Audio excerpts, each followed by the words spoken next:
we give people who work on hardware, physical things, physical devices, the ability to work with it like you could work with any other digital asset.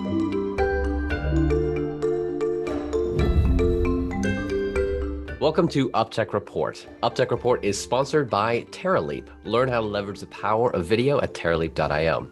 Today, I'm very excited to be joined by my guest, Paul Powers, who's based in Ohio, founder and CEO of Fizna. Good to have you on, Paul. Thanks for having me.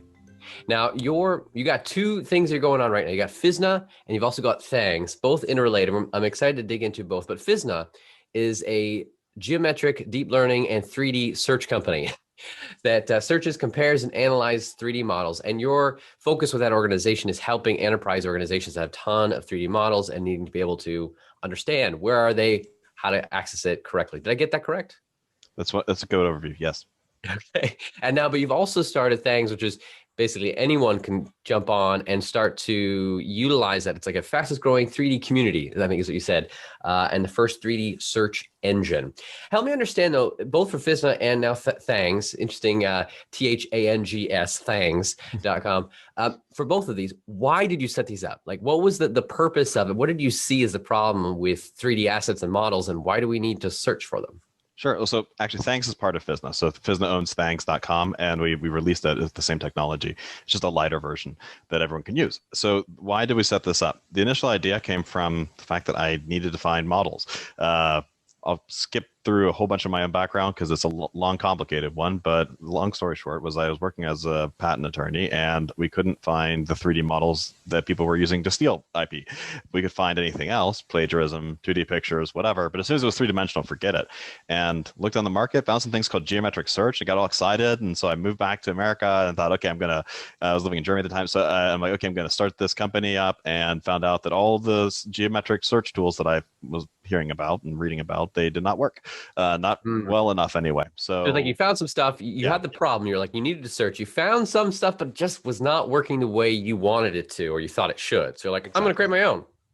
Yeah. I mean, I wanted to create a company, but I wanted to base it, partner with some technology that already exists, some other company.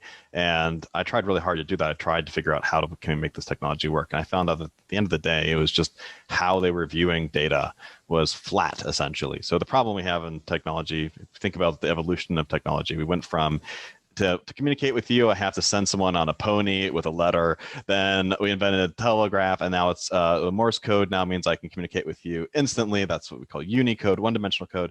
And then eventually we had binary code. And now everything that we use is possible because of this extra dimension, so two-dimensional code.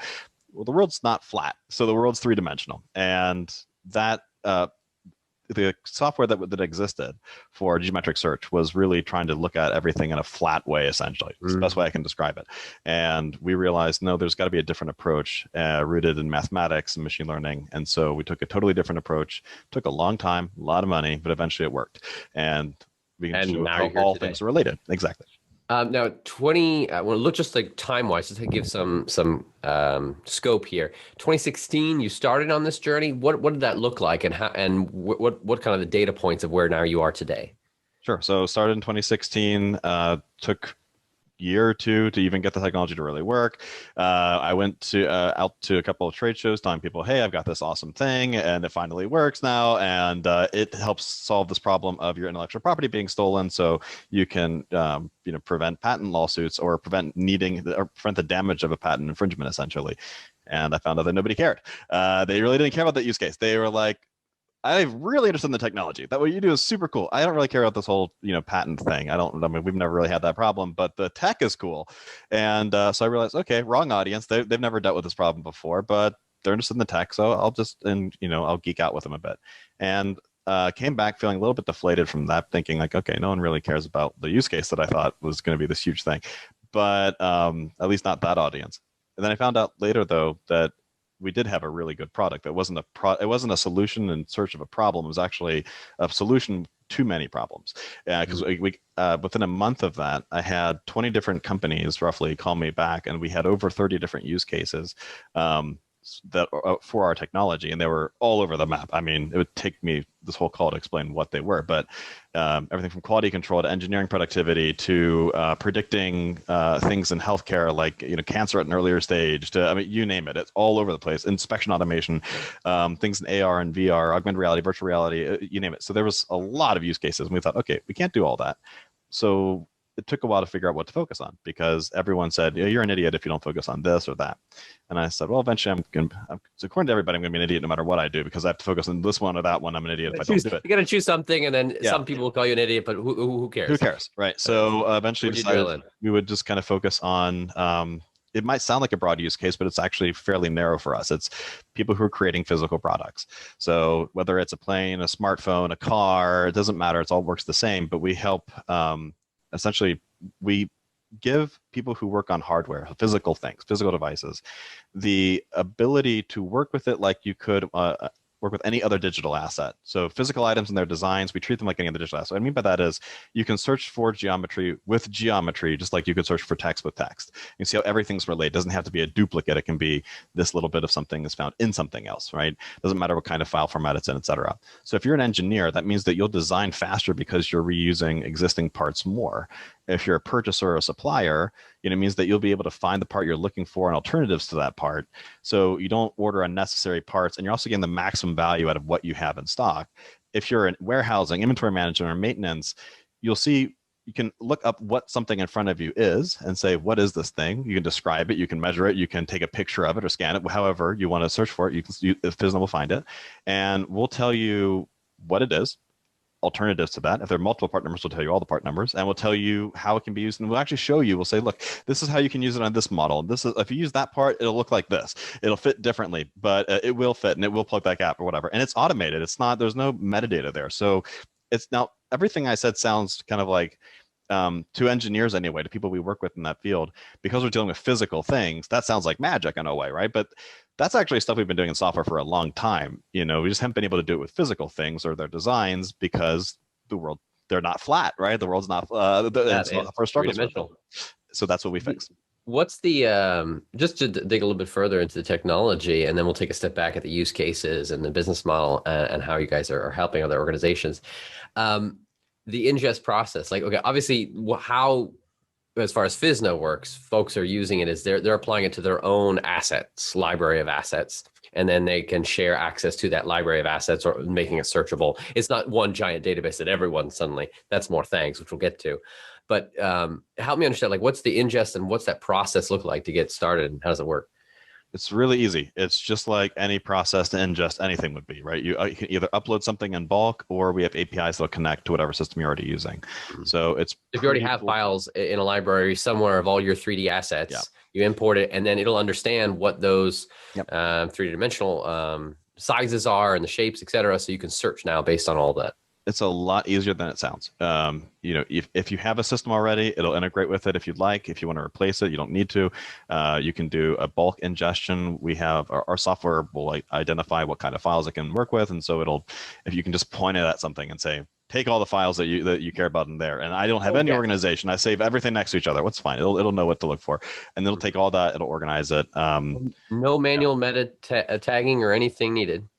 You don't need to do anything manually. I mean, so typically if you already have a system in place, you'll have metadata with the models, right? So you don't need to do anything then. If you don't have it, well, obviously we don't know what the metadata is if you don't have it saved with the model. But typically in those cases, metadata is saved, like you'll have it in another system. You might have it like an Excel sheet or something. But what we found is that that's actually the lowest common denominator, which is an Excel sheet. Everything can seem to export to an Excel sheet. So we created this really simple little tool in the software, which is really easy to use. You just upload an Excel sheet, and it figures out what data goes where. So it'll say, oh, this part has all this stuff associated with it. Okay, this is how much it costs. This is how much it was manufactured with, what material you use, how it performed, even whatever data you have, it'll connect that to that model, and then our machine learning will use that and say, oh, okay, so this other model that has no tags on it, right?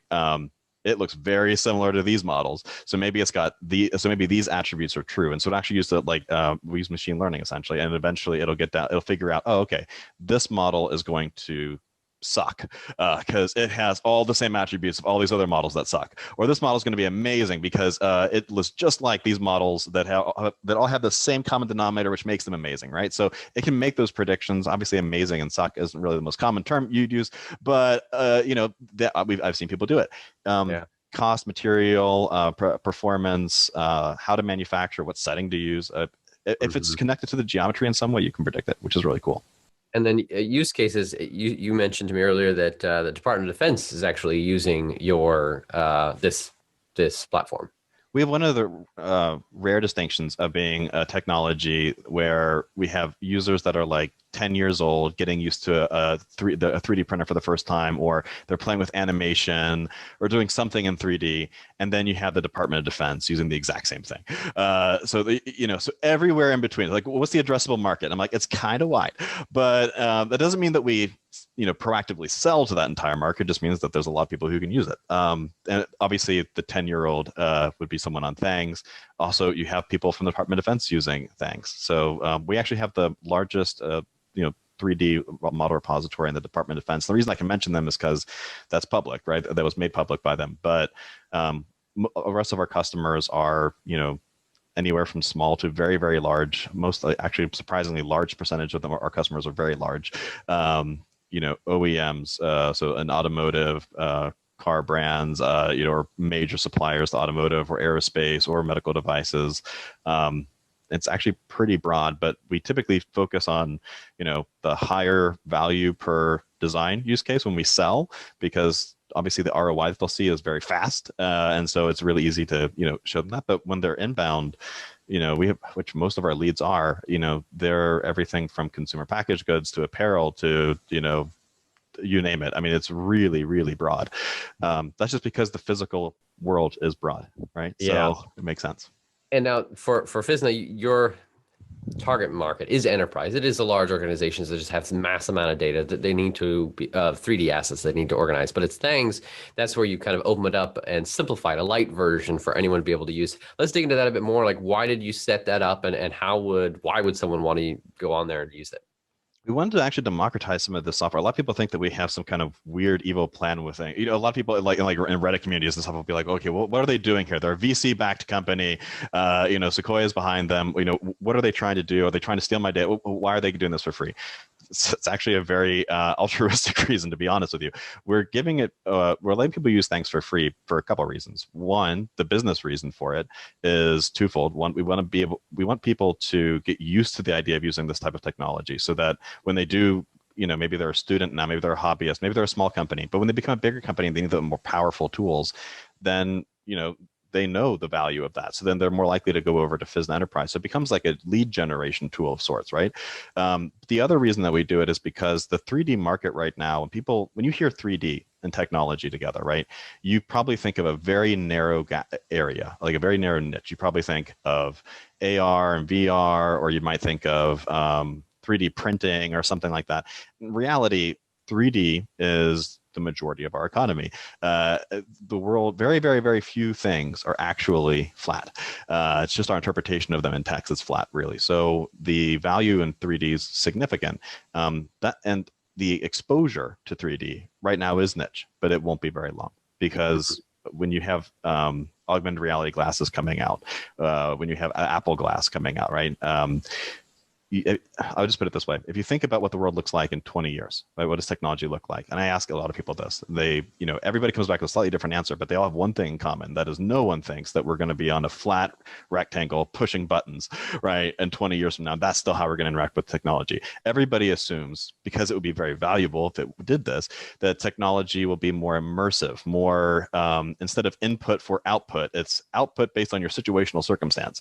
So it interacts with the world around you. Well, for technology to do that, it has to have spatial awareness. It has to for you to live in an immersive environment, it has to understand space and 3D, not just data that is two-dimensional. It can't do that right now very well. So Fizna bridges that gap, and that's where I see us ultimately playing our big role in the future.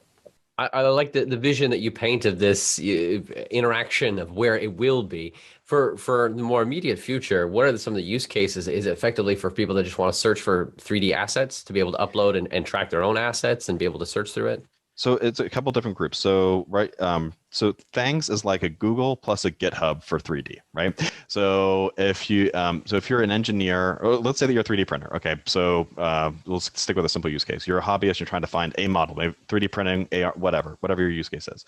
Thangs crawls the web. So Thangs will find not just what's on Thangs, but what's on GrabCAD or Thingiverse or make MasterCard if you're looking for a supplier or whatever. And we're not now if when we find it from a third-party site, we're not taking the data and downloading it into Thanks. We find it with geometry or text, whatever you're looking with, and then we help get you to that model directly. So you'll actually go to that third-party page, or if it's on Thanks, you'll stay on Thanks. So it's partially it's discovery. The next thing is collaboration. So believe it or not, there are only about 3% of people who use 3D design tools like CAD actually have 3D document management, right? Like PLM or PDM, right? So only about 3% use it. But the market for PLM PDM is actually bigger than the CAD market, which is crazy. The reason that only 3% use it is because one, it's traditionally very expensive, and two, because it is kind of hard to use. We're not trying to compete with PLM or PDM, but what we're trying to do is give people a different experience that works for everybody, right? We want everyone to be able to collaborate. And traditionally, it's been very hard to do things like revision control and version control in 3D because you don't have tools like GitHub. So the CTO of GitHub is actually on our board of directors and been working with us very closely. And we actually, because we understand how models relate, we're about to release something now which will automate the version and revision control process. So when you upload a new model and you're collaborating with a friend or a colleague, that whole process is automated. You don't have to worry about, oh, wait a minute, no, I've got this version, you've got that version. Okay, hold on, wait till you're done and then I'll work on this. It's automated, right? And you don't have to worry about, oh crap, where's the other I think that I just redesigned something, or is this like that one thing we designed that one time? What was that called? It knows it. It says, hey, this is like that. Do you want to make a new version or a new model? And it shows you the difference. It shows you how things have changed, even if you're working in different CAD systems, right? So your friend can use something different than you're using and doesn't care. So that it just makes it more accessible to people because very few things can really be designed 100% by one person. So that's also one of the reasons why not as many people are adopting 3D design technology as they should be. So that's what Thangs bridges the gap with. Gotcha. Interesting choice of words. Thanks. A couple times you've actually referenced, when you're trying to find things. Is that how you just come across it? Like, let's just find a place to put things. I mean, where did that come from? Honestly, the name was, this is the total honest truth. It was, we were trying to figure out, initially we didn't know what to call this. And so Fizna didn't really have a name for the software because Fizna's the name of the company and we only had one thing that was Fizna. So we didn't have a different name. So for this new product, we were like, well, what are we going to call it? And internally for the longest time, we called it like Fizna Social, like the social version of Fizna or whatever. And like, that sounds weird. Like we need a real name for this thing. It's not going to be successful with such a weird name.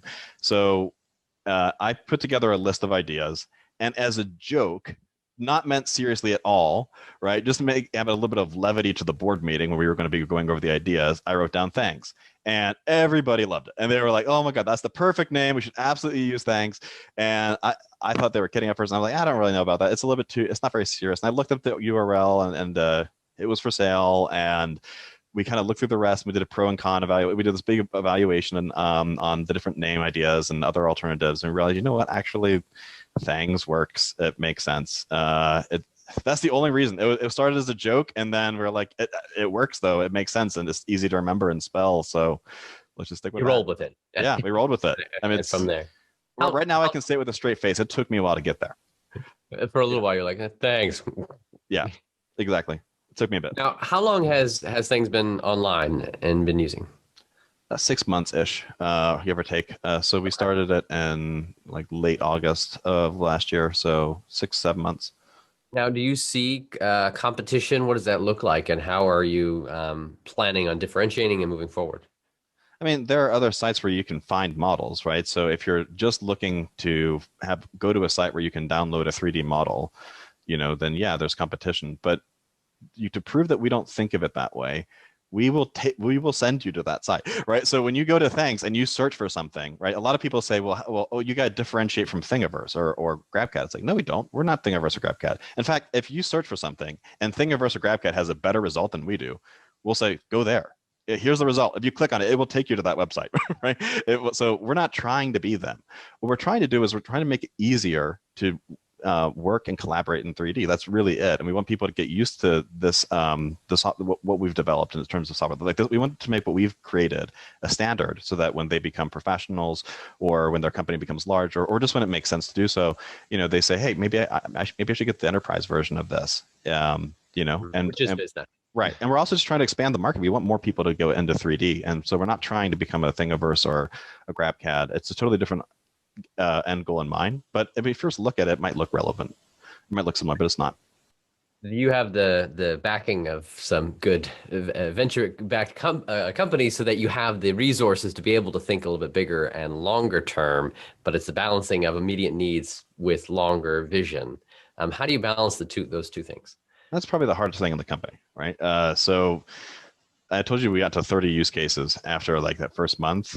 After a year or so, after that first, interaction with the outside world, I guess you could say, we got to over 300 use cases. So now you can't build 300 different products, right? So the question becomes, how do you focus but not pigeonhole yourself? So that's the balance. I hate the word balance, but I guess I'll use it here. If you're going to use the word balance, this would be the right time to do it. You have to find a way to make sure that you're focused enough in the short term, that you can prove that there's value, that there's traction, there's momentum, there's product market fit. But at the same time, you don't want to go so all in one very small sector that it becomes impossible for you to pull yourself back out, or very hard to pull yourself back out and focus on other things, because the way that you built yourself up to go there is not reusable. And so what we decided to do is, okay, we're going to focus on this one area. It might sound like it's three, because I mentioned 3 different use cases, but they're all typically the same company. It's the same software. It's just people click the same button for different reasons, right? So we're focusing on that use case and that user. But when it comes to the longer term vision, the way that we built this, they're built in a way where APIs are where we can basically put any service into an API. So if you want to use it for something completely different than what we have in mind, right, or what we're using it for, you can. And that's actually a growing thing. A lot of our customers now, in fact, the last 2 deals we did with Fortune 500 companies, which were both in the past 2 weeks. So it's a lot of momentum here. They were both API deals, and not regular SaaS deals. Now they wanted to use the SaaS too, but really just as a starting point, because they wanted to build their own thing, their own use case out of this. And so they used APIs to add to their own software. Now, the API, there's a lot of companies I talk to. API is like just growing like crazy, because it's just like the integration of all the best tools out there into what you're trying to build.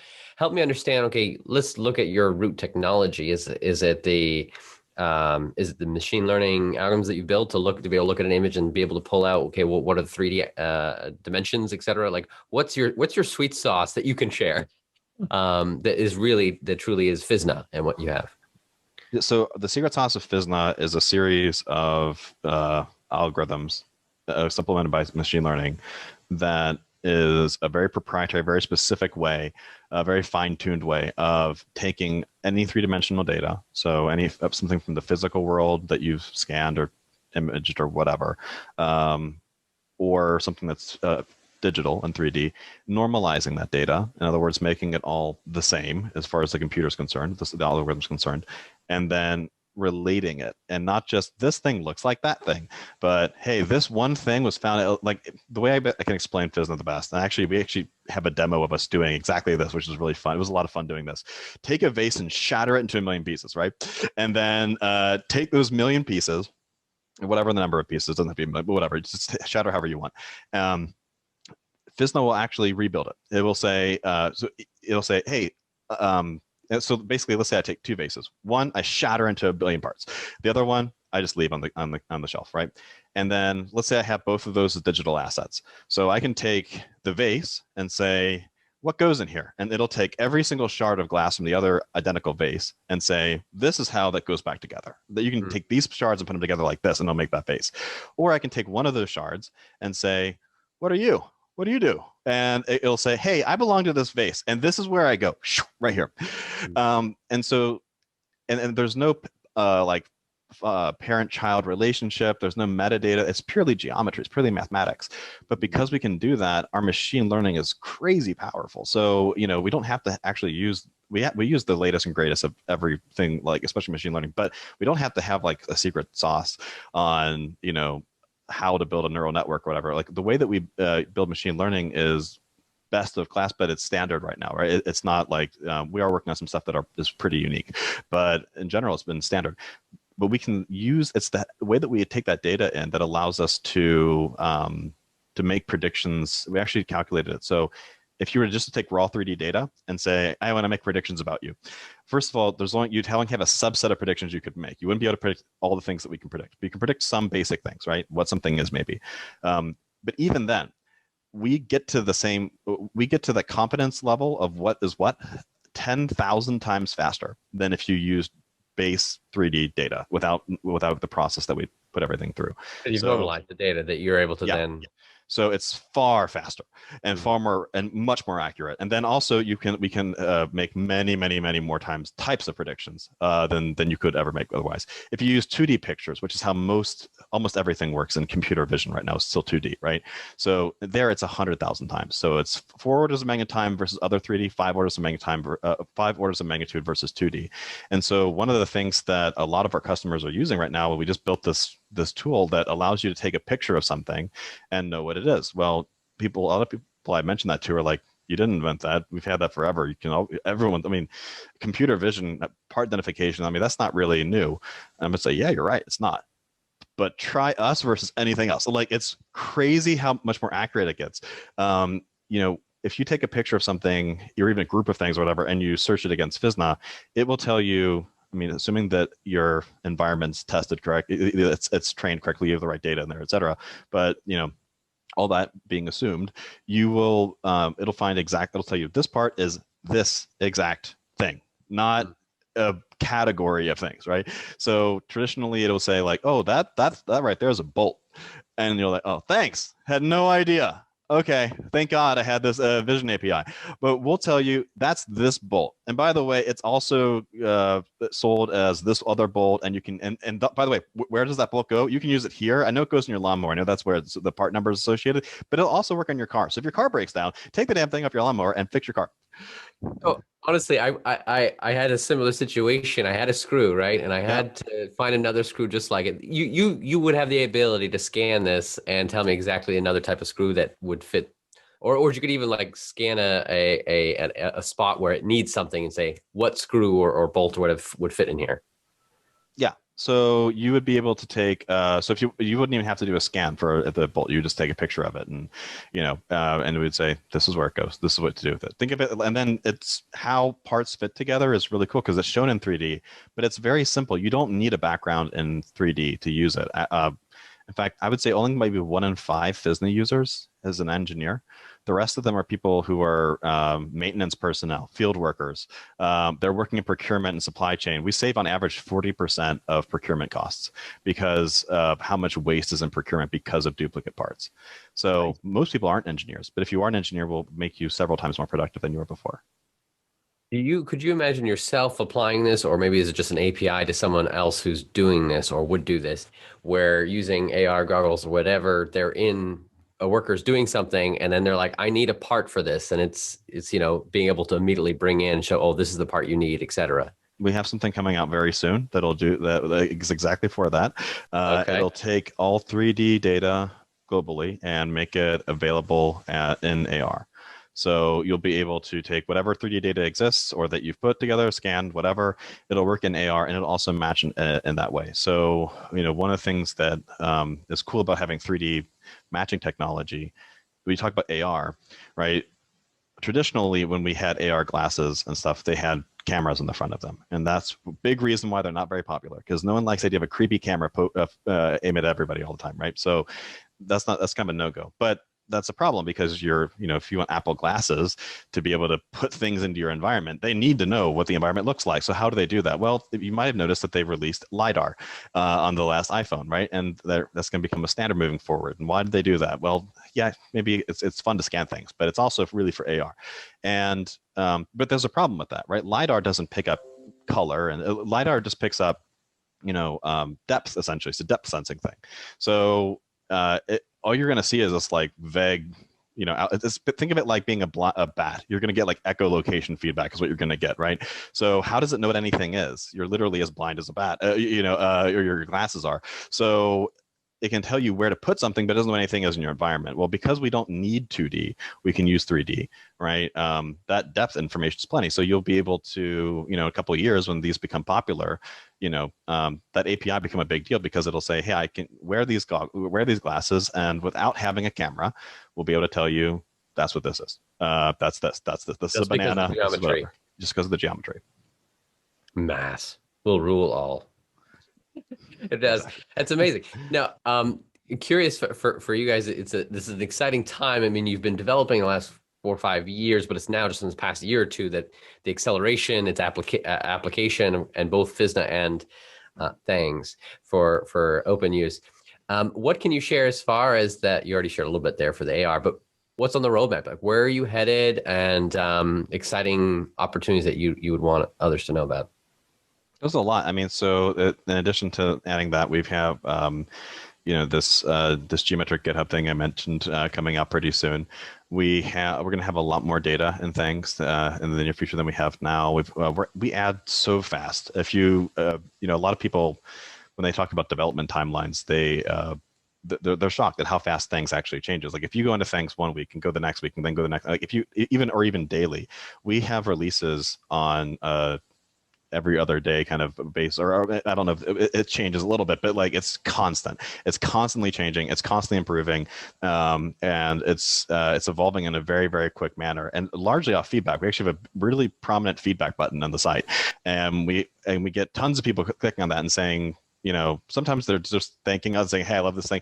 But what really is valuable is when they click on it and don't say that. They say, hey, this sucks. I can't do this thing. I want to be able to do that. And so we start to learn from that. And so we improve the site. But the ultimate goal for what we're doing is to create, basically, with things, we want to be able to index the entire physical world, right? So that if you're using us, especially as an enterprise customer or on things, you'll be able to upload something and say, how do I put this together? Where do I get the parts? Or what's this thing? Where does this go? What do I do with this? Or, how do I, what's the next phase in the development of this? One thing that we'll be able to do because of the way that our machine learning works is, you've probably heard of generative design before. If not, I'm sure anyone who's in like 3D or 3D printing or design, they've probably heard of that. But the problem with generative design is that it thinks about, well, from a physics perspective, what's the most economic way to build this thing? In reality, you probably care more like from a realistic supplier, how do I put this thing together perspective? How should I put this thing together? What do I add next? What do I do? And so it'll it'll be very generative from because of that data. So all that data and all the machine learning that goes into that will allow us to say, hey, if you have an idea for something, you don't need to have a background in CAD. You don't need to have any training to build something, to invent something. And then once you've invented the digital version of that, you can use it in your augmented reality environment, or you could manufacture it. And by the way, here's who can manufacture it for you. Here's the parts that you would need. Here's who puts it together. We just make it so that everybody can reach their full potential. That's what the goal of Fangs is. And our ultimate goal of Fizna is, which includes Fangs, is have all that data, have all that all those capabilities so that we can really create what I would call trinary code. We talked a little bit about unary code and then binary code. Let's get that trinary level, because I think in 5 years from now, my goal would be that no matter what you care about, if you might have zero interest in 3D, and a lot of people, they still think of it as a very niche thing, but what we have will power so many applications that virtually everybody will be using, maybe not Fizna directly, maybe it's Fangs directly or not, but they'll be using something that's derived from our technology using an API. And that's the ultimate goal, is to empower that next generation of software and overcome that last dimensional gap, right, from 2D software to 3D. That's the goal. It's an exciting future that you paint, and you guys are on the journey. How big is the team now for you guys? A little over 30. 30. Okay, so it's mighty works happening with the growth that you guys are doing. Just a kind of a question of looking forward, even broader than what you're doing. Any thoughts on future tech predictions that you see in the near term, next year or two, that we're going to see Because you're painting some of the future of like very futuristic, but what do you think of the more immediate, not necessarily just for Fizna, but in the space of 3D and assets? I think that the future I'm painting is not as far away as it sounds.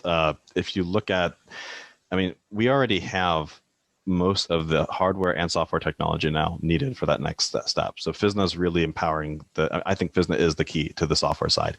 The hardware side has long existed, and it's now becoming mainstream. By end of next year, probably any new, probably almost, I say the majority of people, and certainly anyone who buys a new smartphone will probably have LiDAR in it. You'll probably be using AR apps a lot more than you can imagine right now. Right now, they're kind of, they might feel a little gimmicky or whatever, but they won't be for long.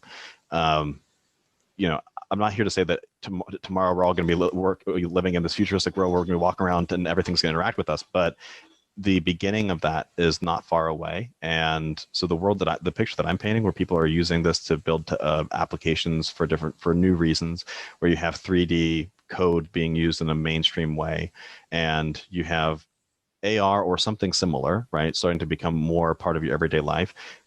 I would argue that it's closer to here than not. Not 20 years away, not even 5, maybe 1 or 2, that you start to see this happen.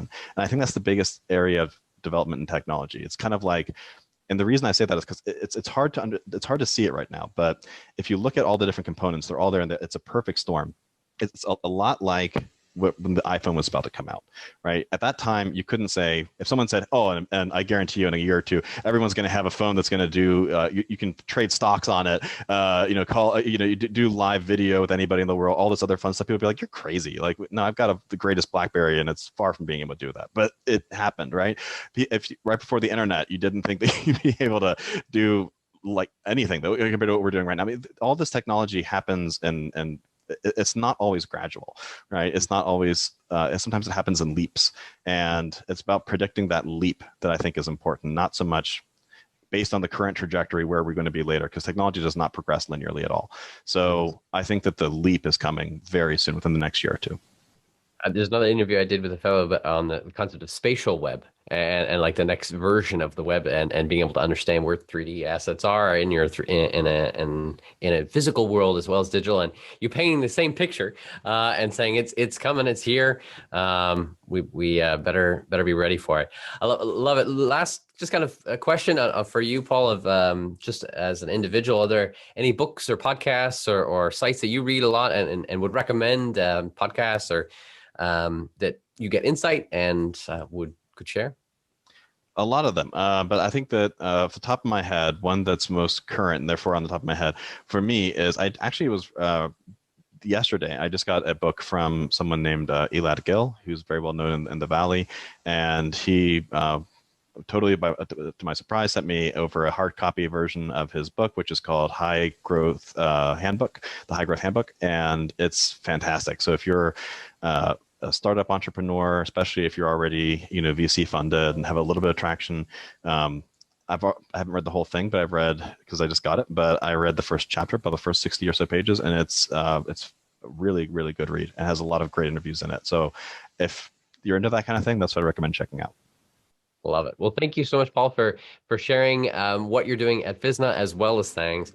For those that want to learn more, you can be able to go to Thangs, THANGS.com, and Fizna. What's the web address for that? PHYSNA, Fizna.com. Fizna.com, and be able to get a demo. Thanks again for your time, Paul. It's good to have you on. Thank you. Appreciate it. All right, everyone, enjoy the rest of the episodes at uptechreport.com. Be able to check that out, and we'll see you guys next time. Bye-bye. Have you seen a company using AI, machine learning, or other technology to transform the way we live, work, and do business? Go to uptechreport.com and let us know.